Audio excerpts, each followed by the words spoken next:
لما نسمع اسم النبي لازم نصلي عليه اللهم صل.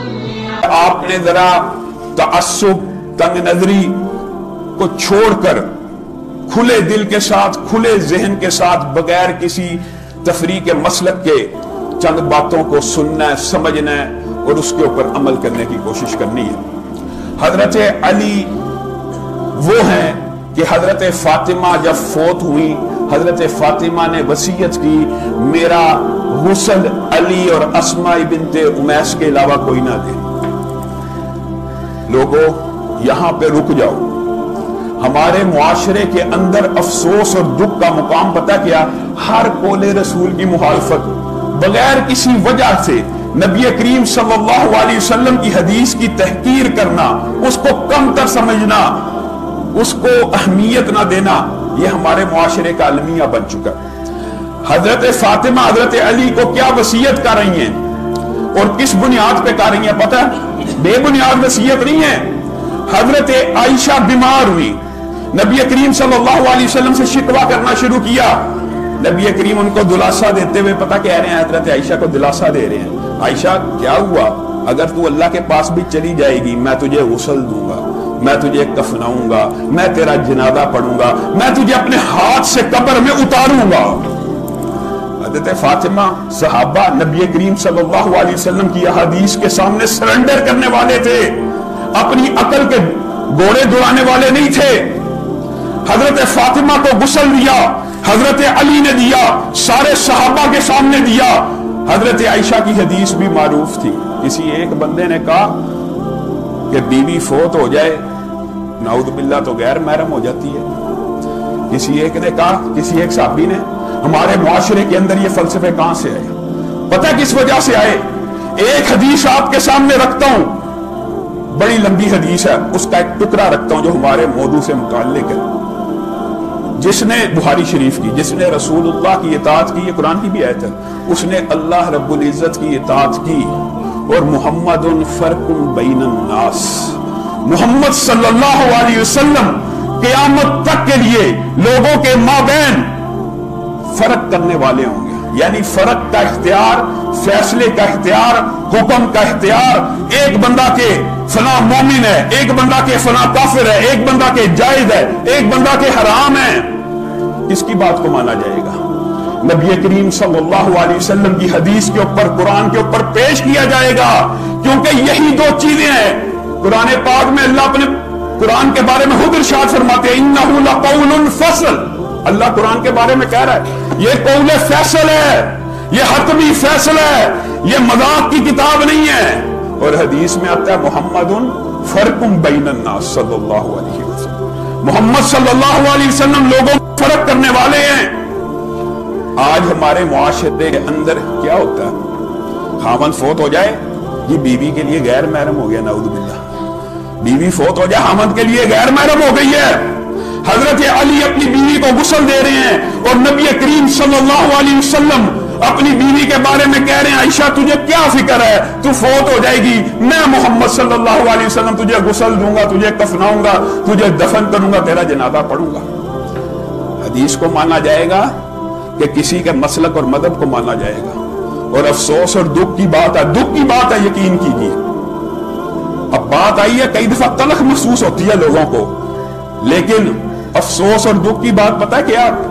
ہدایہ کی شرح کفایہ، اس کے اندر مصنف خود لکھ رہا ہے، میں نہیں لکھ رہا، ذمہ داری سے بات کہہ رہا ہوں. میں اپنی طرف سے گناہ سمجھتا ہوں کسی کے اوپر الزام اور اس طرح کا بہتان لگانا. کفایہ کا مصنف خود لکھ رہا ہے، خود نبی کریم صلی اللہ علیہ وسلم کی احادیثیں لے کے آئے ہیں. ساری احادیث نبی کریم کی حدیث کیا ہے؟ کوئی حالت حرام میں فوت ہو جائے، اس کو حالت حرام میں اگر کوئی بندہ فوت ہو جاتا ہے، یعنی حج کرنے کے لیے گیا، ابھی حرام نہیں کھلا، فوت ہو جاتا ہے، تو نبی کریم صلی اللہ علیہ وسلم کی کیا حدیث ہے؟ اس کے سر کو نہ ڈھانپنا، اس کے چہرے کو نہ ڈھانپنا. وجہ کیا ہے؟ وجہ کیا ہے؟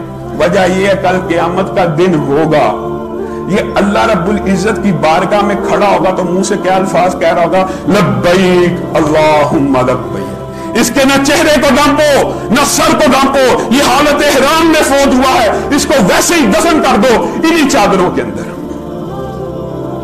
کفایہ کا مصنف خود لکھتا ہے، یہ ساری صحیح احادیث اکٹھی کرنے کے بعد لکھتا ہے مذہبنا، ہمارا مذہب نعوذ باللہ اس حدیث کے خلاف ہے۔ یہ کون سا مذہب ہے جو حدیثوں کے خلاف ہے؟ آپ خود بتلائیے یہ کون سا مذہب ہے جو حدیثوں کے خلاف ہے؟ ہم نے آج ملک کے اندر مسالک اور مذاہب اس طرح بنا لیے کہ نبی کریم صلی اللہ علیہ وسلم کی حدیث کا جواب دیتے دیتے لوگ لکھتے ہیں۔ دکھ کی بات ہے نا، 14 سال میں نے اس حدیث کا جواب لکھنے کی کوشش کی، تجھے 14 سال جواب لکھنے کی ضرورت کیا تھی؟ تو نے حدیث سنی، اسی طرح عمل کر لیتا، اسی طرح بات کو مان لیتا۔ میں نے 10 برس اس حدیث کا جواب دینے کی کوشش کی، افسوس نہیں ہے کیوں جواب دینے کی کوشش کی؟ اور لوگوں، عمر بن العاص، آپ نے چند واقعات یاد کر لینے، واقعات متعدد ہے۔ عمر بن العاص کون ہے پتہ ہے نا؟ نبی کریم صلی اللہ علیہ وسلم نے کہا عمر یہ فیصلہ آیا ہے، 2 بندوں کے مابین کیس ہے، ان کا فیصلہ کر دے۔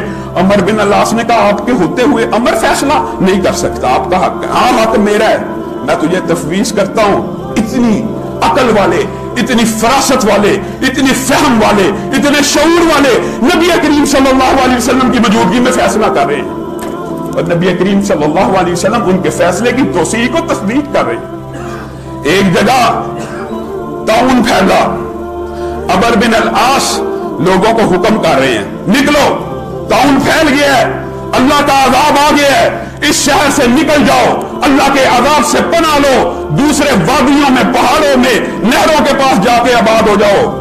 لوگوں نے بوریا بسترا باندھنا شروع کیا۔ سنو، سمجھو، غور کرو، عمر بن العاص فتویٰ دے رہے ہیں نکل جاؤ یہاں سے۔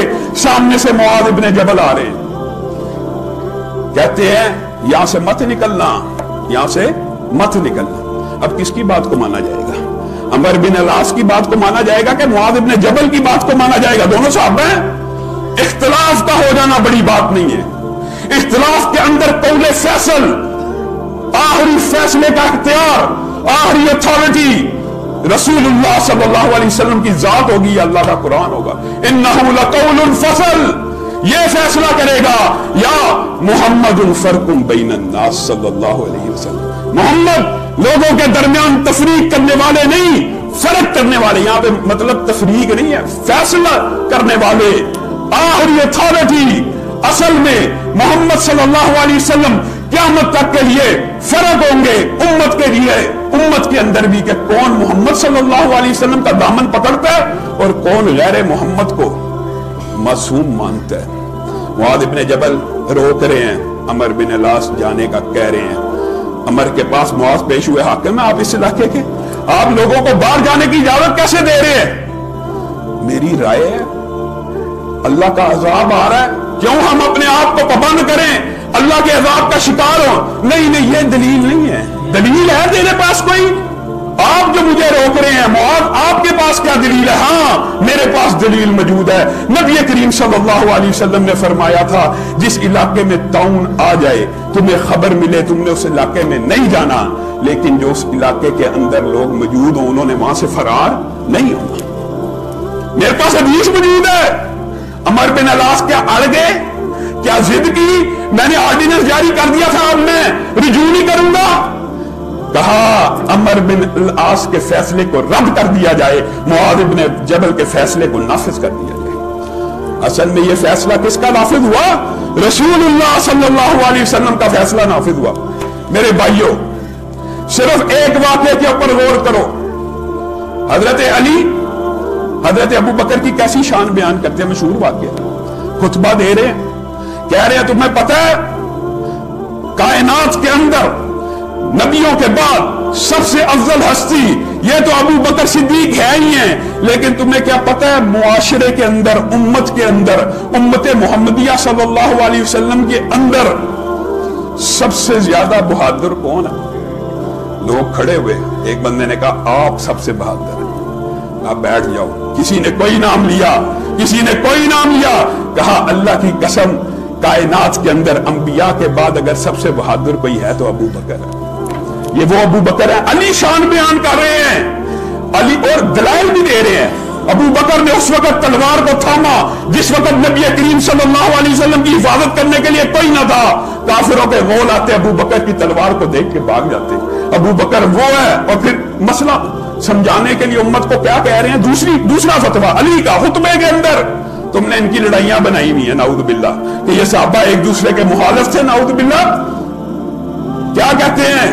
حضرت علی پوچھتے ہیں جو فرعون کا، آل فرعون کا مومن تھا وہ افضل ہے، جس نے قرآن پاک میں ذکر موجود ہے، جب موسیٰ کو سزا دینے کی باری آئی تو آل فرعون میں سے ایک بندے نے کہا اتقتلون رجلا، کیا تو ایسے بندے کو قتل کرنا چاہتا ہے جو صرف یہ کہتا ہے کہ میرا رب اللہ ہے؟ کیا وہ فرعون کا مومن افضل ہے کہ ابو بکر افضل ہے، جس وقت وہ بھی قریش مکہ کو کہہ رہے تھے تم ایسے شخص کو قتل کرنا چاہتے ہو جو صرف یہ کہتا ہے میرا رب اللہ، اور ایک ہاتھ سے نبی کا دفاع کر رہے تھے، ایک ہاتھ نبی کے اوپر تھا، ایک ہاتھ سے کفار کا مقابلہ تلوار کے ساتھ کر رہے تھے۔ لوگوں نے کہا آپ ہی بتلا دیجئے، پہلا ہمارا اندازہ درست ثابت نہیں ہوا، تو کیا کہا؟ اللہ کی قسم ابو بکر کی زندگی کا ایک دن آل فرعون کی مومن کی ساری زندگی سے افضل۔